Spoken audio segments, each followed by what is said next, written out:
맨시티의 지금 시스템 자체도 저는 작년만큼 좀 유기적이지 못하다고 느꼈어요. 저는 좀 똑똑했다 생각이 들었어요. 이거 진짜 아르테타가 대응을 잘한 거죠. 똑똑했다는 생각이 들어요. 무엇보다 그 세 명의 선수가 선제골을 만들어냈기 때문에 뭐 최고의 교체 카드 선택이 아니었나 싶습니다.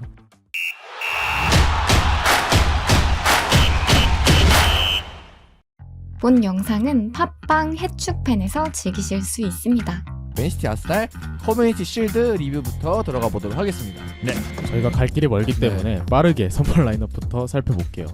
자, 일단 맨시티는 이제 컵대회 전담인 오르테가 골키퍼가 출전을 했습니다. 뭐 에데르송이 부상인가 싶었지만 뭐 벤치에 있는 거 보니까 그냥 오르테가가 컵대회에 나온 것 같아요. 그리고 시당초 예상됐던 3-2-4-1이 있잖아요. 근데 3-2-4-1이라기보다는 이제 4-2-3-1에 가까운 전술로 이제 인게임에서 나왔거든요. 그런 걸 봤을 때 약간 맨시티가 새 시즌에서 좀 다른 전술을 시도해보나 싶기도 했습니다.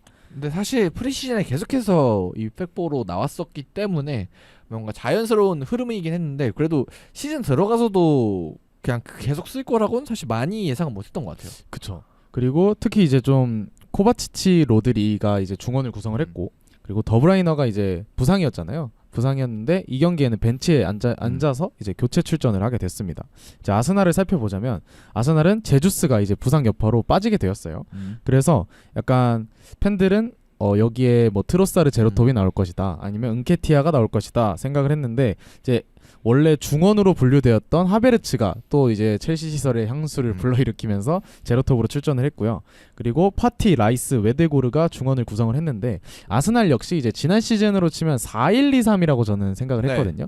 근데 이 경기에서는 역시 4-1-2-3이라고 볼 수도 있지만 때에 따라선 4-2-3-1이라고 역시 볼 수도 있는 그런 중원 구성을 가지고 나왔습니다. 그리고 왼쪽에 진체코는 부상으로 빠졌기 때문에 팀버가 그 자리를 메우게 되었습니다. 뭐 일단 아스날 같은 경우는 크게 막 예상에서 벗어나지 하베르츠를 제외하면 나왔던 것 같고 그다음에 전형 자체도 뭐 지난 시즌보다 엄청 막 드라마틱하게 바뀌었다 이렇게 보긴 좀 어려울 것 같아요. 그렇죠. 지난 시즌 막판에 순간적으로 이제 뭐 3-2-4나 이런 걸 쓰긴 했는데 어쨌든 전체적으로 봤을 때는 뭐 4-1-2-3 내지는 4-2-3-1을 썼거든요. 그리고 이 경기 역시도 비슷한 운영을 보여줬기 때문에 막 되게 특별한 전술을 썼다라고 보기엔 조금 힘들지 않을까 생각합니다.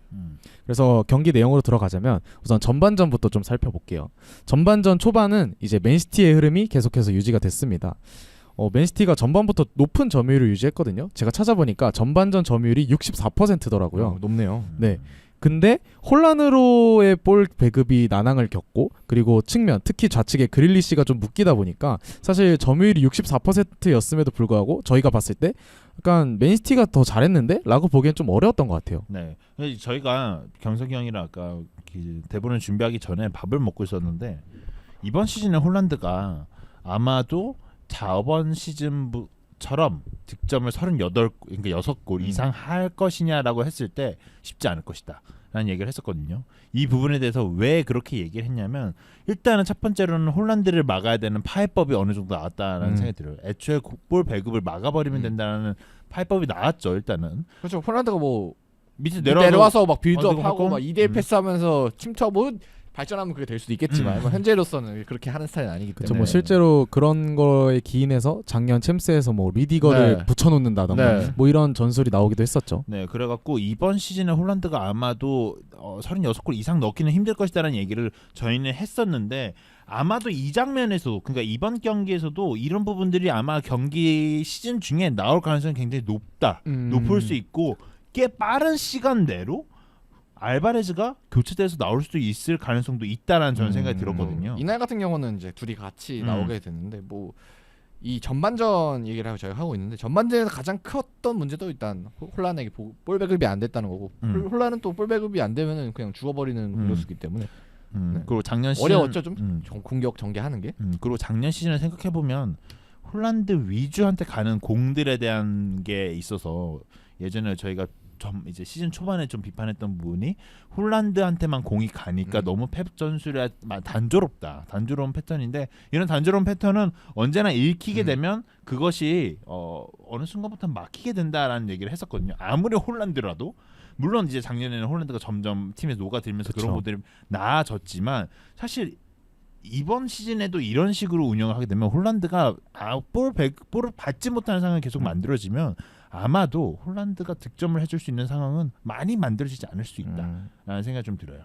그리고 이제 경기 얘기로 돌아와서 홀란드와 더불어서 맨시티의 지금 시스템 자체도 저는 작년만큼 좀 유기적이지 못하다고 느꼈어요.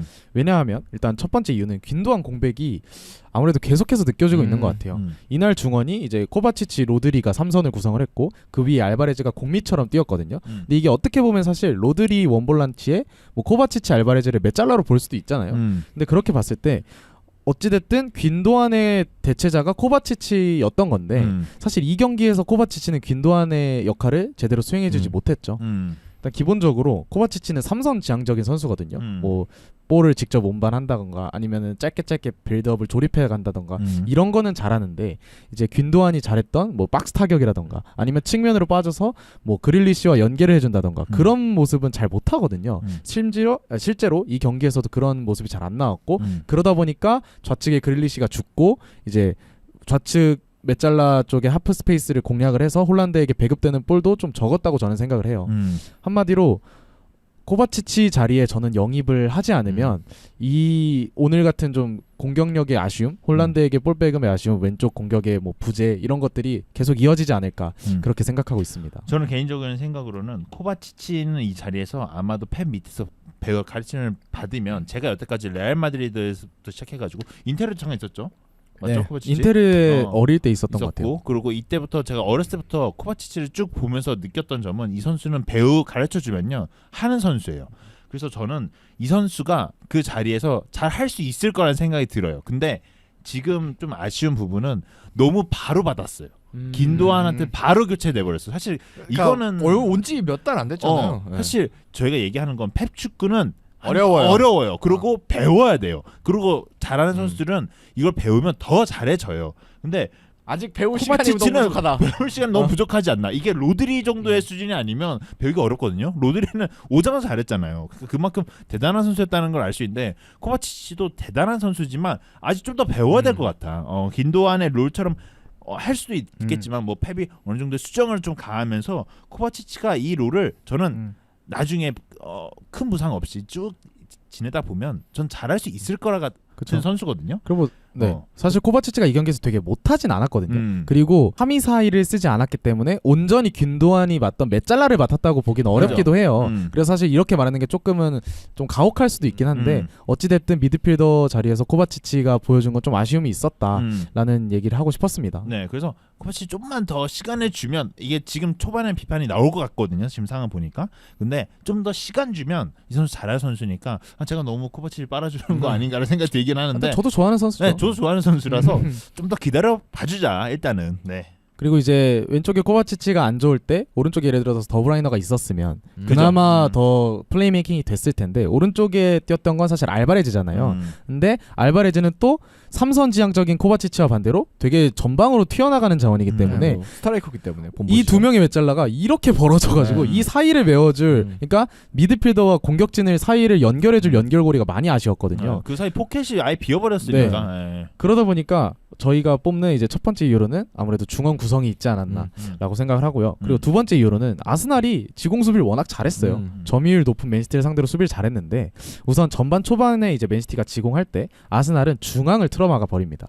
일단 하베르츠 웨데고르가 1차 저지선을 만들고 그 뒤에 라이스 파티가 중앙을 막으면서 사실상 사각형을 구성을 했거든요. 이제 경기 영상을 보시면은 이 사각형 안에 코바치치, 로드리를 가둬놓고 그들로부터 빌드업이 파생되지 못하도록 이제 견제를 해버려요. 그러다 보니까 맨시티가 이제 또 롱볼 축구라는 축구하는 팀이 아니잖아요. 그렇죠. 그러다 보니까 이런 중앙을 막는 아스날의 빌드업, 그러니까 수비에 되게 빌드업이 막히는 모습을 보여줬습니다. 저는 좀 똑똑했다 생각이 들었어요. 이거 진짜 아르테타가 대응을 잘한 거죠. 진짜 똑똑했다는 생각이 들어요. 이거는 사실 이렇게 되면 행적 패스라는 표현이 맞을지 모르겠지만 패스가 좀 단조로워지거든요. 네. 이게 여기서 창의적인 패스가 나오기 쉽지가 않아요. 네, 흔히 말하는 U자 빌드업이 되기도 하고. 그런데 그런 상황을 만들어줬잖아요, 아르테타가. 그래서 저는 아르테타가 준비를 되게 잘했다. 그리고 이 감독이 똑똑하다 얘기를 지속적으로 했지만 이것보다 더 대단한 감독이었네라는 생각이 좀 들었더라고요.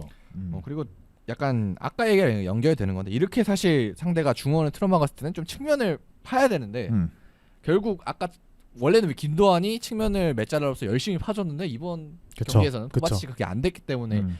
이것도 그거에 더해서 이제 오르테가 골키퍼와 에데르송의 차이도 분명히 있었던 것 같아요. 그렇죠. 후방에서 빌드업 할 때. 음. 사실 후방에서 빌드업이 더 매끄러웠으면 뭐 중원에 뭐 몇 명이 이건 풀어 나올 수도 있었거든요. 그리고 오르테가 뭐 롱볼을 잘 차가지고 선수 발 앞에 딱 그러니까 이제 삼선 자원을 넘어서 그 앞자리에서 공을 잘 패스해줬다면 또 그랬을 네. 상황이면 또 달라지는 거죠. 네. 그러면 이제 또 간격이 또 벌어지고 하면서 그게 달라질 수 있었는데 만약에 에데르송이었으면 그 차이도 조금 있었던 것 같다.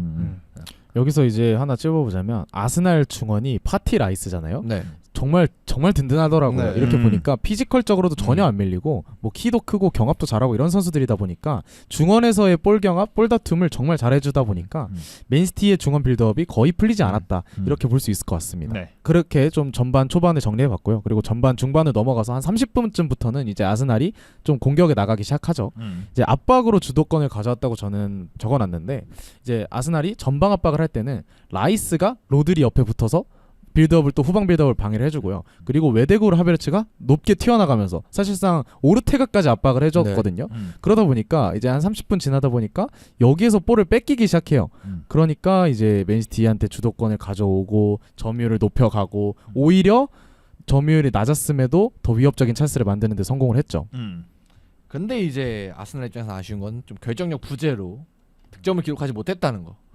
결국 이제 후반전에 선제골에 또 실점을 했기 때문에 사실 이 분위기를 가져왔을 때 득점을 연결하지 못한 게 더 아쉬웠을 것 같아요. 결국 골로 이어지는 장면들은 언제나 그 상황의 분위기를 반전시킬 수 있는 상황들이잖아요. 근데 그 골이 들어가지 않으면 어쩔 수 없이 계속 잘 풀리고 있어도 그쵸. 불안해요. 근데 확실히 어제 전방자원의 하베르츠가 골을 지속적으로 득점하지 못했던 부분들이 좀 아쉬웠던 부분도 많이 보였는데 사실 저는 이 부분은 감수해야 되는 부분이지 않나. 뭐 그렇죠. 네.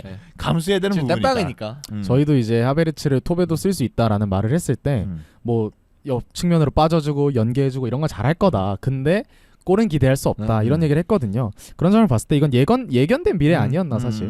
근데 그걸 감수해도 사실 그 두 개의 찬스에서 한 골도 못 넣은 건 좀 아쉽긴 하거든요.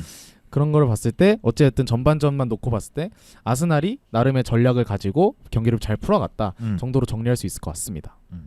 자 이제 후반전으로 넘어가자면 이제 어쨌든 맨시티가 경기력이 지지부진했잖아요.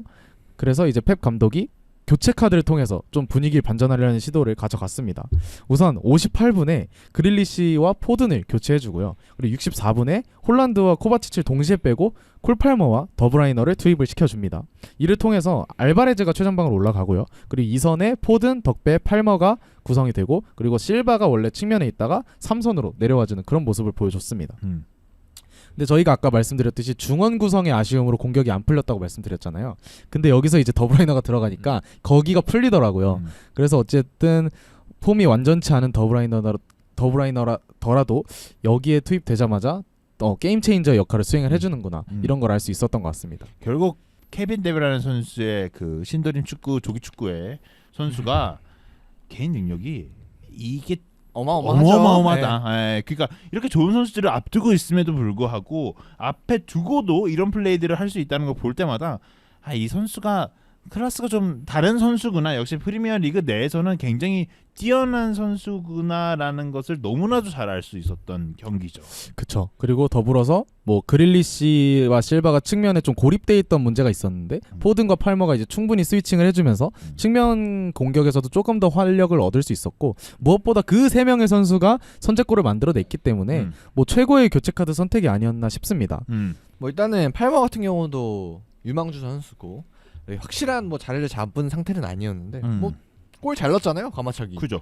기가 막혔기 때문에 또 앞으로도 기회를 많이 받을 것 같고 또 마레즈가 나갔기 때문에 이 선수가 그 자리를 메워야 되거든요. 지금 상황으로서는. 네. 뭐 그렇기 때문에 어쨌든 본인에게 주어진 역할을 이번 경기에서는 잘 해줬다 이렇게 봐야 될 것 같습니다. 네, 그리고 팔머가 작년 시즌부터 이제 계속 교체 명단이다 이렇게 계속 쭉 들어왔어요. 이제 그러니까 우리가 말하는 교육 기간이 이제 슬슬 발휘될 때가 됐다. 물론 이 선수가 어리기 때문에 좀 더 길 수는 있다는 생각이 드는데 한번 이제쯤은 좀 슬슬 이 선수의 재능이 워낙 뛰어났다고 말이 많았잖아요. 그러니까 좀 기다려 본 결과가 이제 슬슬 나와야 되지 않을까 생각 좀 합니다. 네, 이제 아스날의 교체 카드를 넘어가 보자면 마르티넬리와 팀버가 빠지고요. 트로사르와 티어니가 들어온 교체 카드를 좀 살펴볼게요. 근데 저는 이 교체 카드에서 아까 선제골 장면에 다시 돌아가 보자면 이제 아스날이 저는 중원 압박도 제대로 잘했고 전방 압박도 활발하게 했다고 말씀드렸잖아요. 근데 선제골을 보면 포든의 턴 한 번에 그게 무너지거든요. 근데 그게 무너지니까 뒤쪽에 공간이 너무 많이 나더라고요. 게다가 팀버가 굉장히 넓은 범위, 특히 좌측 후방 공간을 잘 막아주고 있었는데 티어니가 들어오다 보니까 그 공간에 대한 커버가 제대로 되지 않았죠. 그래서 사실 한편으로는 교체 카드로 재미를 본 맨시티지만 아스날은 티어니가 약간 실점의 빌미가 된 게 좀 아쉽지 않나 그렇게 볼 수도 있을 것 같아요. 근데 포든 턴이 생각보다 위협적인 상황들을 많이 만들어요. 네. 네, 그 포든 선수가 앞으로 도는 행동에 대해서 굉장히 잘하는 선수고 실제로 포든이 이제 펩 가르디올라가 포든을 되게 아꼈다고 얘기를 많이 하는 이유 중 하나가 그 이제 사실 미드필더나 이런 공격진들은 앞을 바라보는 그 시야의 각을 되게 넓혀 놓는 게 되게 중요한데 이 선수는 돌 줄 아는 선수니까 충분히 이 선수는 재능이 있다라고 판단이 됐고 또 이 선수가 이 턴으로 몇 명 제꼈어요. 그쵸. 제가 알기로는 인테르 경기 때도 턴을 한번 해갖고 뭔가 한 팀에 기여를 했던 것도 기억나는데 결승전 때 햄스 결승 때. 네, 어쨌든. 네, 그렇게 이제 교체 카드 싸움에서 맨시티가 이기나 싶었지만 그리고 그대로 1대0으로 끝나나 싶었지만 경기 마지막에 이제 또 그죠. 교체 투입됐던 트로사르가 약간 굴절되는 골을 만들어내면서 코너킥에서 동점을 만들었어요. 네. 근데 이 골을 들어간 시점이 101분인가 그렇거든요. 8분이 지어졌잖아 추가 시간이. 네, 게다가 이제 뭐 머리 쪽 부상이 있었기 때문에 추가 시간도 네. 막 주어지고. 그래서 정리하자면 후반전은 양팀 모두 교체 카드로 좀 울고 웃는 그런 후반전이 되지 않았나 그렇게 볼 수 있을 것 같습니다. 그 지금 상황 보니까 토르사르 영입에 대해서 아주 사람들이 만족을 한다. 네. 뭐 지난 시즌부터 좋아요. 이 선수가 뛸 수 있는 범위가 굉장히 넓잖아요. 네. 그러다 보니까 이 선수는 진짜 알짜배기 영입이었다. 네. 그리고 워낙에 공격 포인트도 잘 생산해주는 선수기도 하고 이번에 프리시즌에 골운이 좀 잘 따르고 있거든요. 그런 걸 봤을 때 좀 중앙이든 측면이든 제 역할을 역시 해줄 만한 선수가 아닌가 기대할 수 있을 것 같습니다. 네, 작년에는 도움을 많이 했는데 이번에는 골까지.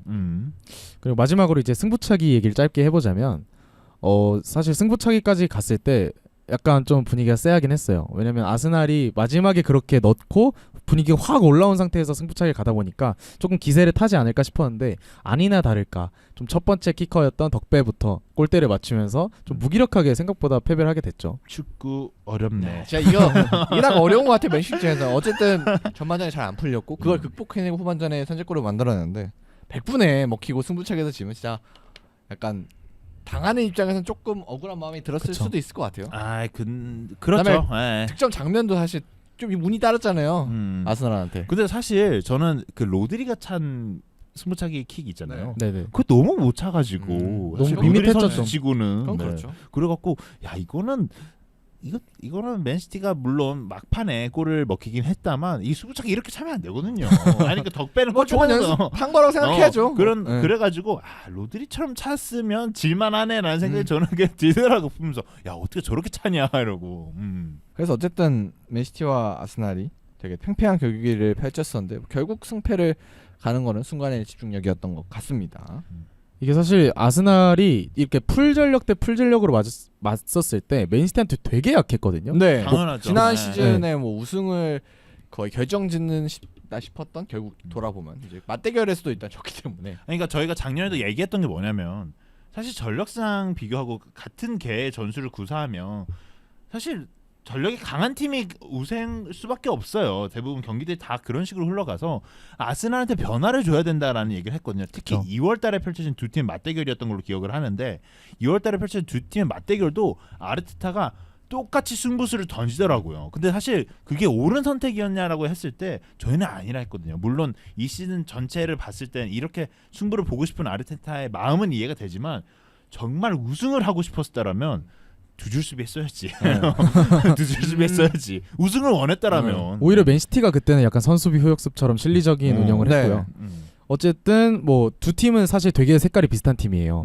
그래서 한편으로는 좀 맨시티의 다운그레이드 버전 아니냐 그런 얘기도 있었는데 이 경기를 잡음으로써 아스날 입장에서는 좀 시즌을 기분 좋게 시작할 만한 이 올해도 뭔가 우리는 작년의 기세를 이어갈 수 있다 이런 거를 좀 알릴 만한 경기가 아니었나 싶습니다. 그리고 커뮤니티 실드 우승하면 꽤 좋아요. 좋죠. 네, 꽤 좋아요. 네, 이게 생각보다 그 여파가 꽤 오래 가는 것 같더라고요. 네. 뭐 그리고 아스날이 커뮤니티 실드 5번 연속 우승인가요? 뭐 그런 기록도 있고 최근에 성적 되게 좋았고 그다음에 아르테타 감독은 두 번째.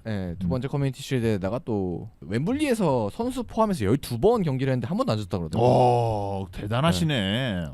아르테타 감독으로서 모든 그 사실 그런 기록은 대단한 기록이긴 하거든요. 12번이면 사실 너무 많아. 웸블리와 아르테타. 그러니까 FA컵 웸블리와. 따고 감독으로서. 선수 때도 FA컵 땄잖아. 그러니까. 또 반대로 맨시티는 3연패를 했잖아요 리그를. 근데 커뮤니티 실드는 3시즌 연속 준우승이거든요. 레스터, 리버풀, 아스날한테 다 지게 되면서 좀 펩 입장에서는 뭔가 왠지 모르게 찝찝한 그런 기록이 될 수도 있을 것 같아요. 근데 또 반대로 좋아하시는 분들도 있는 게 이게 커뮤니티 실드를 지면 그해 맨시티가 우승을 한다. 징크스인가요? 징크스가 있거든요. 근데 뭐 그게 징크스라기에는 그냥 최근에 메시가 다 우승해서 그런 걸지도 모르겠지만. 네. 아니 그래도 뭐 좋은 게 좋은 거라고 네. 그렇게 긍정적으로 생각하는 것도 좋지 않을까. 네. 그래서 결국 정리를 하자면 일단 준비가 아스날이 좀 더 잘 돼 있었던 됐죠. 것 같고 뭐 그리고 결정적인 장면에서 그냥 집중력 차이가 좀 승패를 가르지 않았나 이렇게 정리를 해볼 수 있을 것 같습니다. 그래서 커뮤니티 실드 약간 PL 개막전 전에 딱 즐길 수 있는 이제 정말- 개막이 다가왔어. 자 시즌 프리뷰 같은 느낌인데 정말 재밌었고 경기. 그래서 이 경기 보고 나니까 저 다음 개막이 기다려지는 것 같습니다.